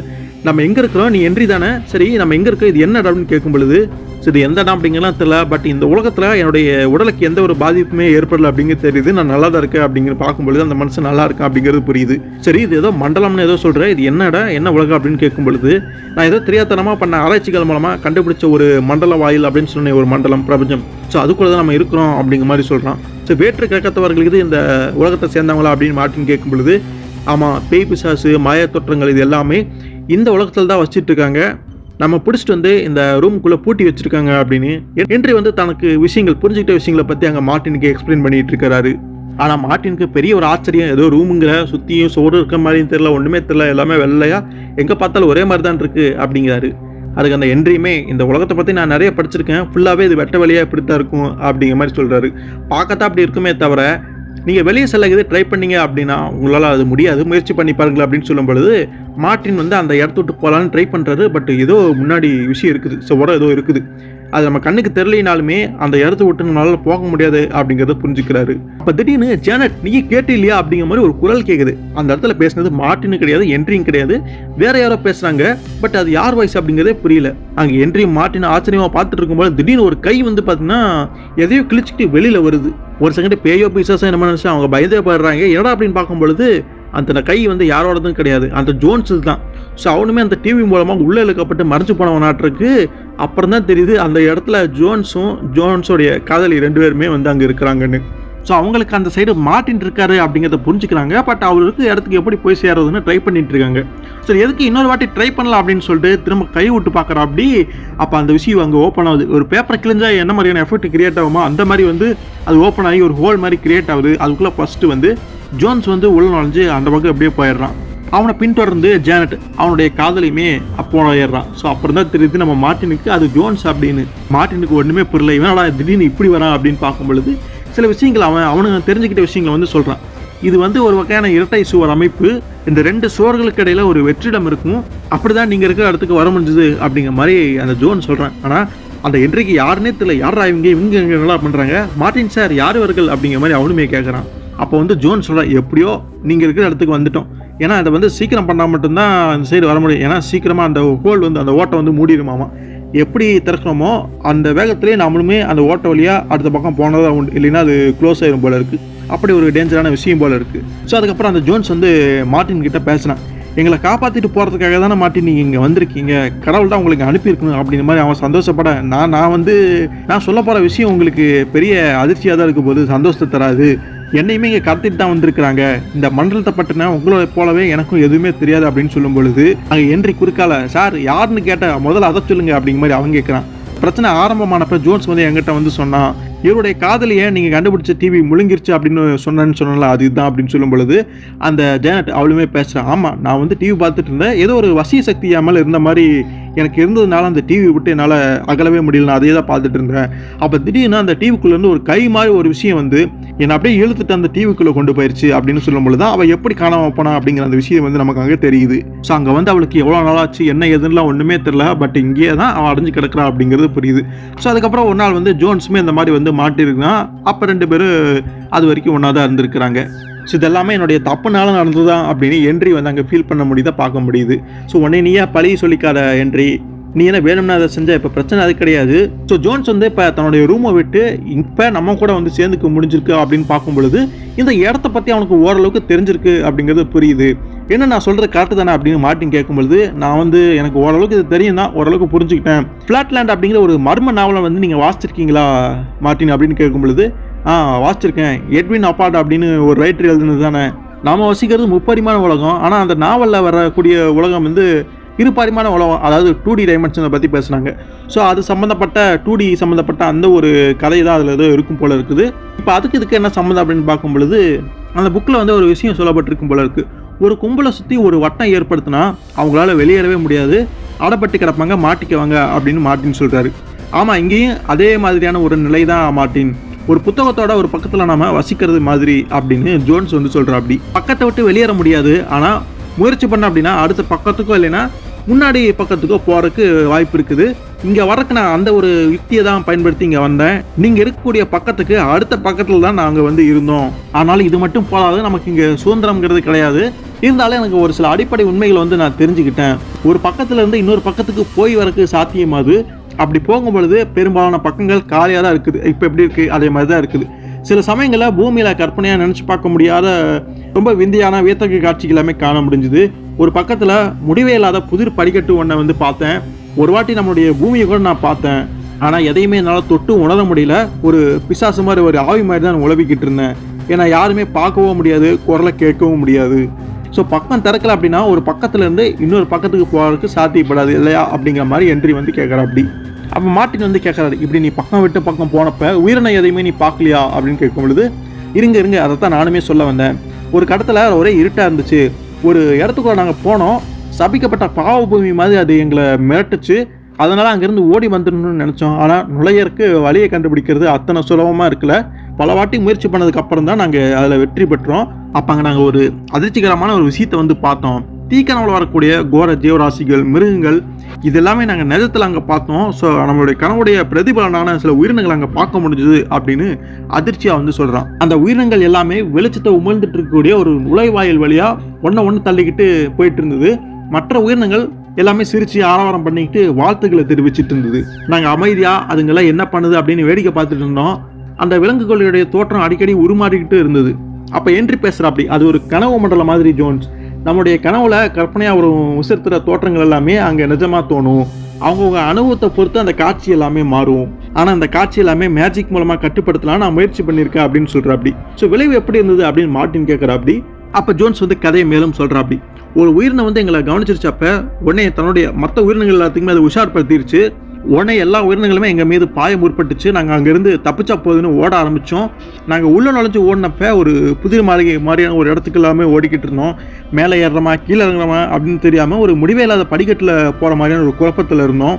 அப்படி போயிட்டு இருக்கும்போது திடீர்னு ஒரு அதெல்லாம் பார்த்தாலும் அதுக்குள்ளே நாங்கள் விழுந்துட்டோம். ஸோ அவ்வளோதான், எங்களுடைய கதை முடிஞ்சிச்சு, நாங்கள் மாட்டிக்கிட்டோம் அப்படின்னு நினச்சிட்டு இருந்த சமயத்தில் அடுத்த பக்கத்துக்கு போகிறதுக்கான பாதையை திறக்கிறதுக்கு எனக்கு எப்படியோ வந்து சாத்தியமாச்சு. அதை பயன்படுத்திட்டு நாங்கள் தப்பிச்சிட்டோம் அப்படிங்கிற மாதிரி சொல்கிறான். அதுக்கப்புறமா அந்த உயிரினங்கள் எங்களை பின்தொடர்ந்து வர முயற்சிக்கல. அதுங்களை தொல்லை பண்ணாமல் இருந்தாலே போதும் அப்படின்னு அதுங்க நினச்சது என்னன்னு தெரியல. பட் அதோடைய முடிவுகளை அதை மாற்றிக்கிச்சு அப்படின்னு சொல்கிறான். ஸோ இப்படித்தான் ஒரு பக்கத்தில் இருந்து இன்னொரு பக்கத்துக்கு முன்னாடி போய் நாங்கள் இங்கே வந்து சேர்ந்தோம் அப்படின்னு அந்த கதையை சொல்லி அவன் முடிக்கிறான். ஸோ எங்களை காப்பாற்றுறதுக்காக தான் நீங்களும் இப்படி வந்திருக்கீங்களோ அப்படின்னு நான் நினச்சேன். பட் நீங்களே மாட்டிட்டு இருப்பீங்க போல இருக்கு அப்படின்னு ஜோன் சொல்கிறான். ஸோ என்று நீ ஏதோ ரொம்ப தீவிரமாக யோசிச்சுட்டு இருக்கே, என்ன யோசிச்சுட்டு இருக்க அப்படின்னு மார்ட்டின் கேட்கும் பொழுது, அது வந்து ஜோன்ஸ் பார்த்த அந்த உயிரினங்களை பற்றி யோசிச்சுட்டு இருக்கேன். என்னுடைய டிவைஸ்னால உருவான அந்த பக்கங்களை பயன்படுத்தி வர்றேன். இப்போ இல்லைனாலுமே ரொம்ப சீக்கிரமாக வந்து பல்கி பெருகிரும். பெருமளவில் ஆக்கிரமிப்புக்கு நாம் வந்து உள்ளாகக்கூடும். ஹாஸ்பிட்டலில் இருக்கும்போது இந்த உயிரினங்கள் மெஷின்ஸை வந்து முடக்க முயற்சி பண்ணும். அப்போ மார்ட்டின் ஹாஸ்பிட்டலில் இருக்கும்போது இந்த உயிரினங்கள் எல்லாமே மெஷின்ஸை வந்து முடக்கிறதுக்கு ட்ரை பண்ணும் அப்படின்னு சொல்லி, அது ஏன் காரணம் ரொம்ப சுலபமானதான் மார்ட்டின். நாம் எப்படி கற்பனையிலே கனவுலையும் நினைக்கிறோம், அதோடைய பிரதிபலனா இந்த ஒரு மிருகங்கள் இந்த உயிரினங்களை வந்து நம்ம பார்க்குறோம். அதே மாதிரி அந்த உயிரினங்கள் வந்து அதனுடைய கற்பனையில் கனவுல வந்து சில விஷயங்கள் நினச்சிக்கலாம். அதாவது டெக்னாலஜி விஞ்ஞானம் சார்ந்த இந்த விஷயங்கள் நினச்சிருக்கலாம். அதுபடி தான் நம்ம உலகத்துடைய அந்த டெக்னாலஜி மெஷின்ஸ் எல்லாமே அது வந்து கண்ட்ரோல் எடுக்க ட்ரை பண்ணுது அப்படின்னு நான் நினைக்கிறேன். ஸோ அதுக்கப்புறம் 5வது அவென்யூவில் அந்த ஸ்ட்ரீட்டில் வந்து பார்த்தீங்கன்னா பயங்கரமான குழப்பம் எல்லாமே நடந்துட்டு இருக்குது. எல்லா வாகனங்களுமே வண்டிகளுமே ஒட்டுமொத்தமாக அப்படியே செயலிழந்து போயிடுச்சு. ஸோ அதுக்கப்புறமா அந்த கனவு உலகவாசிகள் இவங்க வந்து அந்த உயிரினங்களை பார்த்தாங்களா, அது மாதிரியான விஷயங்கள் மன்ஹாட்டன் பகுதிக்குள்ளே அப்படியே வர ஆரம்பிக்குது. திடீர்னு அங்கேருந்து ஒரு ஜேசிபி தானாகவே செயல்பட ஆரம்பிக்குது. மக்கள் எல்லாமே குழப்பத்தில் பார்த்துட்டு இருக்காங்க. ஓட்டுநரே எல்லாமே எப்போ அந்த வண்டி செயல்படுது அப்படின்னு அது பாட்டுக்கு செயல்பட்டு முன்னாடி இருக்கக்கூடிய காரை வந்து அடிச்சு நொறுக்குது. அந்த புல்டோசர்கள் மற்ற இண்டஸ்ட்ரியல் வாகனம் எல்லாமே இருக்கும் பார்த்தீங்களா, அது எல்லாமே மற்ற கார்கள் எல்லாமே அடிச்சு நொறுக்குற அந்த ஒரு கோரமான காட்சி எல்லாமே பார்க்க முடியுது. ஆளாளுக்கு ஒரு காரணம் சொல்ல ஆரம்பிச்சிட்டாங்க. விஞ்ஞானிகள் எல்லாமே சூரியனிலிருந்து வர கரும்புலி தான் அதுக்கு காரணம், இல்லைன்னா நட்சத்திரத்திலிருந்து வரக்கூடிய அந்த கதிரியக்கம் சார்ந்த விஷயங்கள் அதுக்கு காரணம் அப்படின்னு இஷ்டத்துக்கு என்னென்னமோ சொல்கிறாங்க. பைபிளில் சொன்னபடி உலகத்தின் வந்து முடிவுக்கு வந்துருச்சோ அப்படின்னு மக்கள் நினைக்க ஆரம்பிச்சிட்டாங்க. இல்லைன்னா தீவிரவாதிகளோ போக்கிரிகளோ ரவுடிகளோ அவங்க தான் இப்படி எல்லாமே பண்ணிட்டு இருக்காங்கிற மாதிரி நினைக்கிறாங்க. ஸோ இதுக்கடையில் ஒரு பக்கத்தில், அதாவது அங்கே அடைப்பட்டு கிடக்கிறாங்கல்ல நம்ம மார்ட்டின், அந்த ஹென்றி, ஜோன்ஸ், ஜானட், இவங்க 4 பேர் அப்படியே பூமி மாதிரி இருக்கக்கூடிய அந்த இடத்துக்கு வந்திருக்காங்க, அந்த பக்கத்துக்கு வந்திருக்காங்க. ஸோ இப்படி வந்துட்டு இருக்கும் பொழுது தான் அந்த ஒரு நிழல் உருவம் வந்து டிவியில் வந்து தெரிஞ்சிருக்குது. இதைத்தான் வந்து அந்த டயானாவும் பார்த்துருப்பா. நம்ம மார்ட்டின் ஃபோன் பண்ணி ஒரு நபர்கிட்ட விசாரிச்சிருப்பாரு, அவருமே அதை தான் பார்த்துருப்பா. அப்படி ஸோ ஒரு டிவிலேயோ ஒரு ஸ்க்ரீன்லேயோ பார்க்கும் பொழுது இவங்களுடைய நிழல் உருவங்களை பார்க்க முடியுது அப்படிங்கிறது தெரியுது. ஸோ நம்ம இந்த டிவி மூலமாக தான் நம்ம வந்து ஹெல்ப் கேட்க முடியும் அப்படிங்கிறத வந்து மார்ட்டின் வந்து நம்புறாரு. இவங்களுமே ஹெல்ப் கேட்கறதுக்காக சில விஷயங்களை வந்து முயற்சி பண்ணுறாங்க. அதுபடி மக்கள் டிவி பார்க்கும்பொழுது ஏதோ பிசாசு மாதிரி ஆவி மாதிரி ஏதோ போயிட்டுருக்கு அப்படின்னு நினைக்கிறாங்க. ஆனால் அப்போ மார்ட்டின் ஒரு வேலையை வந்து பண்ணுறாரு, ஒரு ஐடியா வந்து பண்ணியிருக்காரு. ஒரு போர்டு மாதிரி கையில் வச்சுக்கிட்டு டயானா, ஜாவா, ஹென்ரியோடைய டிவியை ஒருங்கிணைச்சு மாட்டுங்க அப்படிங்கிற மாதிரி அதில் போடப்பட்டிருக்காரு. அது ஜாவா கீழே போட்டப்போ இந்த டிவி வந்து உடஞ்சிருக்கும்ல, அது வந்து பழையபடி செட் பண்ணி ரெடி பண்ணுங்க அப்படிங்கிற மாதிரி மார்ட்டின் வந்து ஒரு தகவலை கொடுக்குறாரு. நம்ம டயானா வந்து டிவியில் பார்த்துட்டு இருக்கும் பொழுது நம்ம மார்ட்டின் உயிரோடு தான் இருப்பார் போல இருக்குது. அவர் ஏதோ சொல்ல முயற்சி பண்ணுறாரு. சரி, அவர் சொல்கிறத பண்ணுவோம் அப்படின்னு அந்த டிவியை வந்து திரும்ப அசம்பிள் பண்ணுறதுக்காக டயானா போகிறான். ஸோ அதில் பெருசாக ஒன்று பார்ட்ஸ் எல்லாம் கிடையாது, கொஞ்சம் ஈஸியாக தான் இருந்திருக்குது. அது மட்டும் இல்லாமல் மார்ட்டின் ஆராய்ச்சி பண்ணிட்டு இருக்கும்போது இந்த டயானா பக்கத்தில் இருந்தால் பார்த்துருந்துருக்கிறா. அதனால் ஈஸியாகவே அந்த டிவியை ஃபிட் பண்ணி ஆனும் பண்ணி விட்டுறா. டிவி வந்து அங்கே ஓட ஆரம்பிக்குது. அதாவது படம் எதுவும் தெரியல, அந்த சிக்னல் வராத மாதிரி பழையபடி அப்படியே தான் இருக்குது. திடீர்னு அந்த டிவியிலேருந்து கைகள் மாதிரி 2 வெளியே வர்ற மாதிரி நமக்கு காட்டுறாங்க. பட் அதுதான் அந்த போர்ட்டல் ஆட்டிருக்கு, அது மூலமாக தான் திரும்ப இவங்களுடைய உலகத்துக்கு வர முடியும்.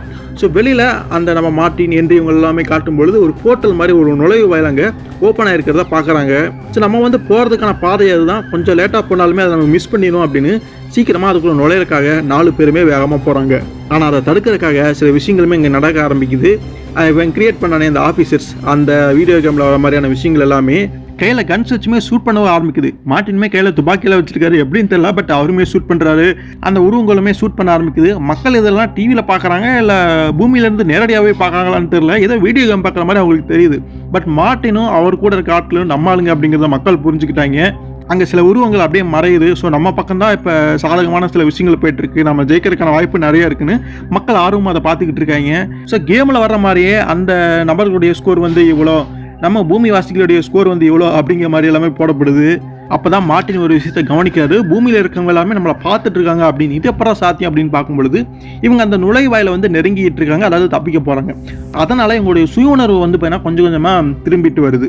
ஸோ அதனால தான் மக்கள் வந்து டிவியில் பார்க்க முடியலனாலுமே வெட்ட வழியாகவே அந்த ஒரு விஷயத்தை வந்து பார்த்துட்டு இருக்கிறாங்க. டிவியில் தான் பார்க்கணுங்கிற அவசியம் கிடையாது. ஏதோ லைவ் ஷோ மாதிரி அந்த காட்சி வந்து மக்கள் அங்கே பார்த்துட்டு இருக்கிறாங்க.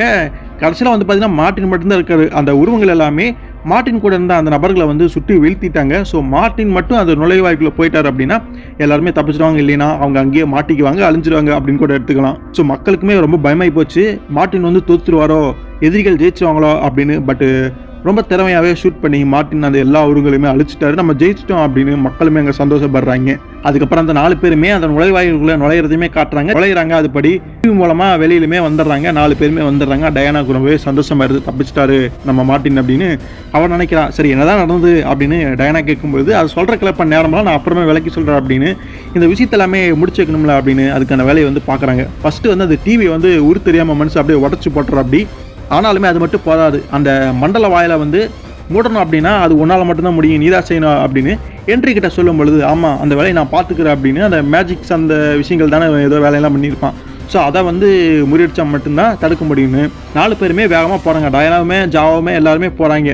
எங்கடா போகிறாங்க அப்படின்னு பார்க்கும்போது என்ட்ரி இருக்கக்கூடிய அந்த இடத்துக்கு அங்கே தானே கம்ப்யூட்டர் இருக்குது. ஸோ அங்கே போய் அந்த கம்ப்யூட்டரில் சில விஷயங்கள் பண்ணால் மட்டும்தான் அதை தடுக்க முடியும்னு வேகமாக ஓடுறாங்க. கார் எடுத்துகிட்டுலாம் போக முடியாது, ஏன்னா எல்லாமே பழுதாகி கிடக்குது. மக்கள் எல்லாருமே வித்தியாசமாக பார்த்துட்டு இருக்காங்க. எதுக்கு அந்த 6 பேர் இப்படி வேகமாக ஓடிக்கிட்டு இருக்காங்களேன்னு ஒன்றும் புரியாமல் பார்த்துட்டு இருக்காங்க. அதுக்கப்புறமா என்ட்ரி வந்து அவருடைய லேபுக்குமே வந்துட்டார். உள்ளே போய் என்ட்ரி ஏதோ மேஜிக் சார்ந்த சில விஷயங்கள் எல்லாமே அங்கே பண்ணுறாரு. அதுபடி எல்லா பிரச்சனையுமே அங்கே சரியாயிருது. அந்த நுழைவாயில் மூடப்பட்டுறது.